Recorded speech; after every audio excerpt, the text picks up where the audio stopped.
going to show you today are my butternut squash. Now these are called hawk.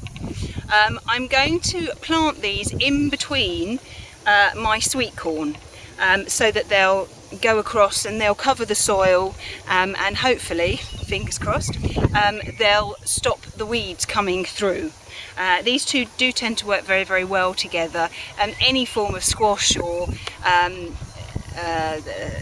courgette or anything like that are always good to put in between the sweet corn. So they're all doing quite well, and now it's the beginning of June, they can all go out. So I was hoping that they would be just a little bit bigger, but I think these ones germinated quite late, and they were down the bottom of the greenhouse, so they didn't get as big as the other ones. But hopefully once they're out in the soil with this beautiful sunshine, they'll do absolutely amazingly. So I will just show you how I will plant those. Right, so I've got one here. I have dotted 3 about. You don't want them too close to each other. You want them about 2 feet apart because they should, they need space to be able to grow. So I'm going to put this one here. You may have to train them to go a specific way because they may well want to grow the way you don't want them to. So you just gently manipulate them round, twist them round, and maybe you might have to sort of put a little stake in just to sort of encourage them to go one specific way. So I'll put this one in here. So I've just watered the sweet corn in, which is why the soil is really, really wet. Make sure that you've taken any weeds out, and I'll just empty this one out.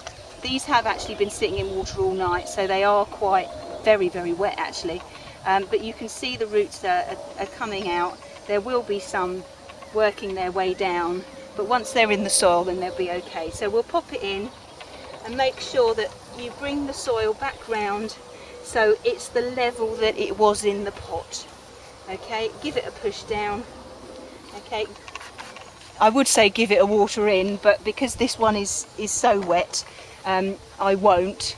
But make sure you then protect them against the slugs and snails, because they will, because they're quite small, they will find them very tasty.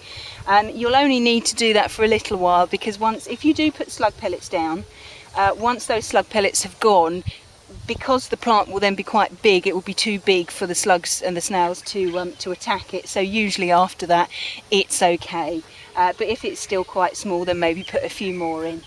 Okay, well that's the butternut squash. I've got another 2, 4, 6, 8 to put in. I'll put 3 in this bed with the sweet corn. I've got another bed over there with some other sweet corn in, which I'll put some more in, and then I'll find spaces for the other ones. Okay, so I'll do that to keep me out of mischief, and I will see you soon. I'll let you know how they get on, and hopefully I'll get some lovely butternut squash this year, because I do like them. See you soon. Bye bye.